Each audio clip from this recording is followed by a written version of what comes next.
When a player underperforms, especially after drafting them highly, it can really leave a mark, and we fantasy players can be anything but forgiving. But sometimes, players just have bad years due to situation or injuries or whatever the case may be, and we should be willing to go back to them if it makes sense. So today, I have 6 players who I think are in for a bounce-back 2025 season that you should consider drafting again this year. So obviously, we can't talk about bounce-back players and forgiving them for their sins without talking about Christian McCaffrey, because for all the pain he's put people in for really 3 of the past 5 years, the fact remains that when healthy, he has by far the best chance to be the fantasy RB1, and by a fair margin too. He has played 16 games in 5 out of 8 seasons played. The issue is just that those 3 seasons he hasn't played 16 games have all come since 2020, and most importantly, the most recent season, of course, being last year's debacle with all the Achilles stuff and then the knee injury against Buffalo in his 4th game back. There is nothing I can say to convince people that are not willing to draft Christian McCaffrey anymore to now draft Christian McCaffrey. He is 100% a player that you're either all in on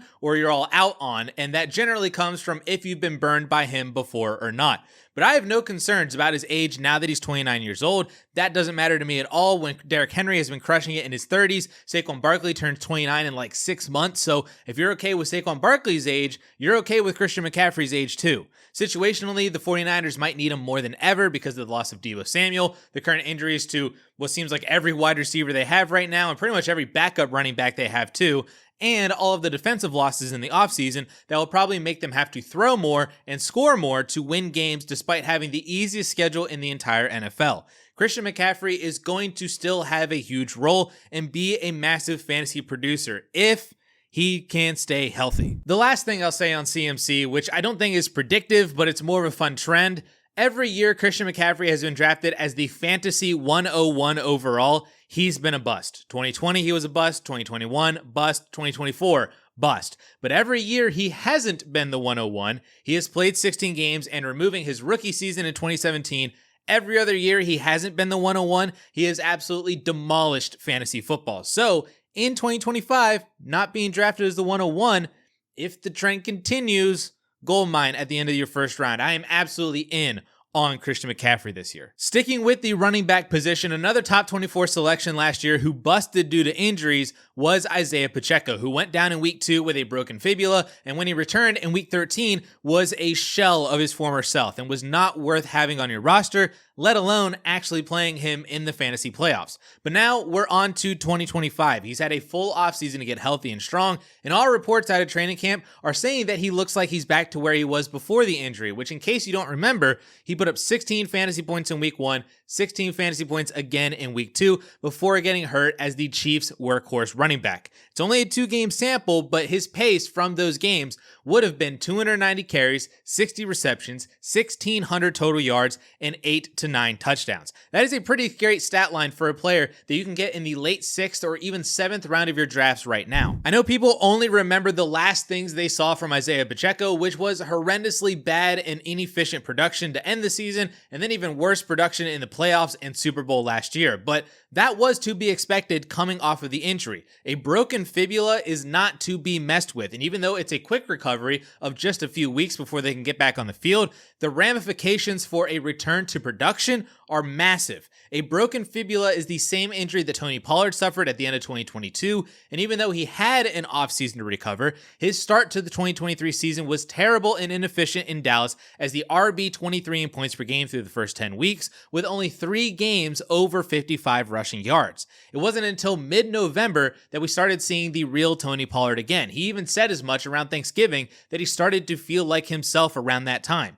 From week 11 on, Tony Pollard averaged 1.2 more fantasy points per game than he did at the beginning of the year and was a top 15 fantasy running back. Then he went to Tennessee last year and was a top 20 guy again. A broken fibula is also the same injury that Mark Andrews suffered in November of 2023, and despite having an offseason to recover, still wasn't the same to start 2024. People were dropping him last year because he donutted you 2 games in a row in week 3 and week 4. But from week 5 on, Andrews started coming back and he paced for 800 yards and 14 touchdowns, producing as the tight end 5 for 75% of the season last year. So for Isiah Pacheco, who already got a lot of his inefficient and his bad games out of the way by being able to return last year, plus then having the entire offseason to regain his strength, we could see him get back to where he was in 2023 and for the first 2 games of 2024, especially when his competition for touches in the backfield is a 30-year-old Kareem Hunt, who was also very inefficient last year at 3.6 yards per carry, Elijah Mitchell, who always seems to be injured, and then a 7th-round rookie, who I've even seen some Chiefs beat reporters question if Brashard Smith is even going to make the team this year. The Chiefs did nothing this offseason to show that they lost faith in Isiah Pacheco, and now that you can draft him in round 6 or round 7 as a 4 to 5 round discount from last year, you shouldn't lose faith either. Now, the big name at wide receiver that hurt a lot of people last year is, of course, Tyreek Hill, who saw his receptions drop by 35% and his receiving yards and touchdowns drop by 50% from 2023 to 2024, despite playing all 17 games. What does give me a bit more confidence in Tyreek this year are his splits with and without Tua last year. Without Tua, Tyreek only averaged about 9 PPR points per game, which is pretty much 4 catches for 45 yards and no touchdowns per game. With Tua, though, his production increased to 15 fantasy points per game with 5 catches for over 60 yards and a touchdown every other week. That still isn't overwhelming production, especially for the Tyreek Hill that we know. 14.9 points per game is the same as Jackson Smith-Njigba and Garrett Wilson last year, who, yes, were top 10 fantasy wide receivers in total points, but we're only around wide receiver 20 in fantasy points per game. With that said, there are 2 other excuses for Tyreek's production last year that aren't there this year. The first being that he played through a wrist injury all last year, which we did know he suffered last August in training camp, and doctors actually did recommend season-ending surgery at that time. But Tyreek chose to play through it, and I'm sure a wrist injury is going to impact your ability to catch the ball. He did end up having surgery on it after the season ended and then got the screws removed in May, so ideally, Tyreek Hill is healthy coming into this season, assuming he's all good from the oblique injury that he suffered a couple weeks ago. But if the wrist injury is over and Tyreek is fine otherwise, that's a positive for 2025 that wasn't there in 2024. The second positive is the Dolphins trading away Jonnu Smith, who filled a massive role for them last year as the short to intermediate guy to help Tua get the ball out quick. And if Tyreek's injury was really holding him back, maybe that's another reason for Jonnu's second half explosion. But now without Jonnu Smith there at all, and not being a big believer in Darren Waller filling that role, the target share should condense back down to Tyreek Hill, Jalen Waddle, and Devon Achane,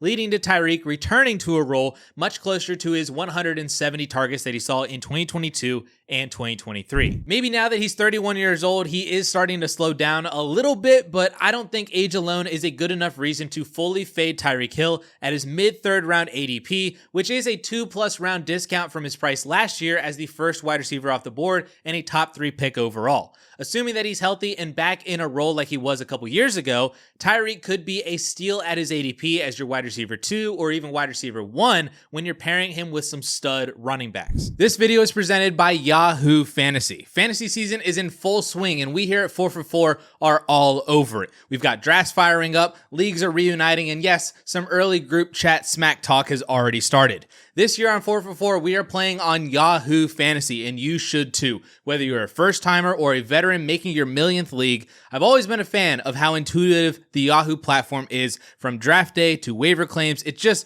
works the way you want it to. And to celebrate 28 years of fantasy football greatness, Yahoo Fantasy is dropping 28 big new features over 28 days throughout August. To kick it off, they just dropped Yahoo Fantasy Guillotine Leagues, a killer new way to play fantasy football on Yahoo, where the lowest scoring team gets eliminated each week until there's just one team standing. With the season right around the corner, now is the time to get your league together and give this new mode a try. If you are more into the classics, you can still play in head-to-head private leagues or join a public league. Stay tuned for more killer announcements and start playing on Yahoo Fantasy Football now at yahoofantasy.com/tmap. That's yahoofantasy.com/TMAP. Now at the tight end position, I am looking at TJ Hockenson as a really strong bet to return to top 5 tight end production in his second year off the ACL injury at the end of 2023.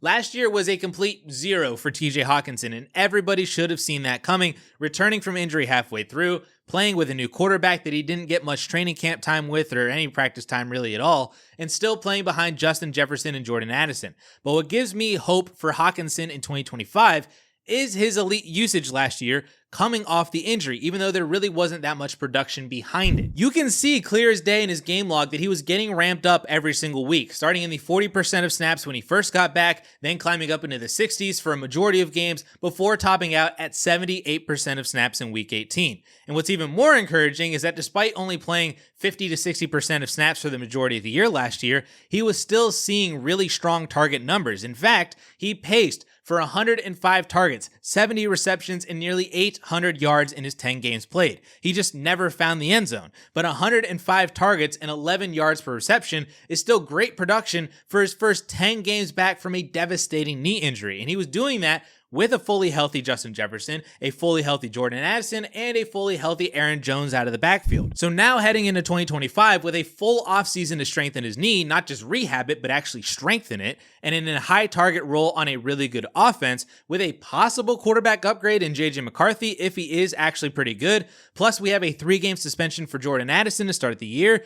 TJ Hockenson could return to his 2023 form where he was averaging 14.6 PPR points per game as the tight end 2 overall. I don't love drafting tight ends in the mid rounds, but Hockenson feels like the one exception this year. I would rather pass on Laporta and draft Hockenson around later, and between Hawk, Kelsey, Andrews, and Ingram all within a round of each other, TJ Hockenson is the clear answer to me there in the early to mid 6th round. And at the quarterback position, a player that the fantasy footballers actually recently called the Christian McCaffrey of quarterbacks, it's Dak Prescott. The story is pretty simple here. When healthy, Dak has been tremendous for fantasy football. Over the last 6 years, Dak has either been a top 8 fantasy quarterback or a complete dud. The only differentiator between which season you get is if he's played 16 games or not. In 2019, he was the quarterback 2 overall. 2021, he was the quarterback 7. And in 2023, the QB 3 overall. It has been an every other year thing, and I'm just saying, kind of like Christian McCaffrey, if that pattern were to continue,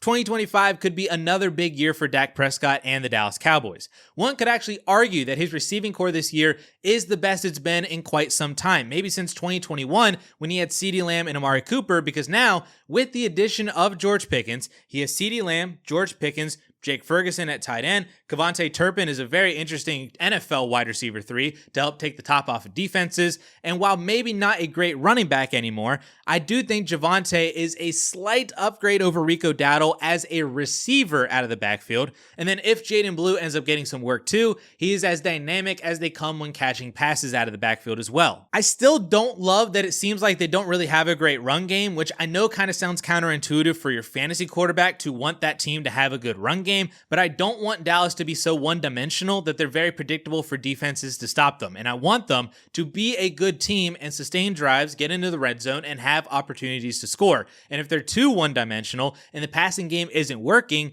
that could be an issue in certain weeks. That being said, they probably will have to throw the ball 600 plus times again this year. Their defense isn't tremendously great, that they're probably going to be in a lot of shootouts again this year, especially when they have to play Philly and Washington twice. And even though their schedule is pretty rough to start the year against Philly, New York, Chicago, and Green Bay, it does soften up in October on against the Jets, Panthers, Commanders, Broncos, Cardinals, Raiders, and then end the season with 3 of their last 5 games at home. But again, a lot of this may not necessarily matter because the name of the game for Dak Prescott is just health, as every single year he's played at least 16 games since 2019, he has been a top 7 fantasy quarterback, including 2 seasons inside the top 3. And with one of the best receiving tandems in the league, plus the need to be a high volume passing team, and his history of elite fantasy production, Dak is a great bet to be your starting quarterback this year in the 8th or 9th round as the QB 12 off the board. And my last player that I think is due for a major bounce back season this year, if he even qualifies to be a bounce back, is Titans wide receiver Calvin Ridley. But I've already explained all the reasons why I love drafting Calvin Ridley this year in a previous video, which you guys can find right up here.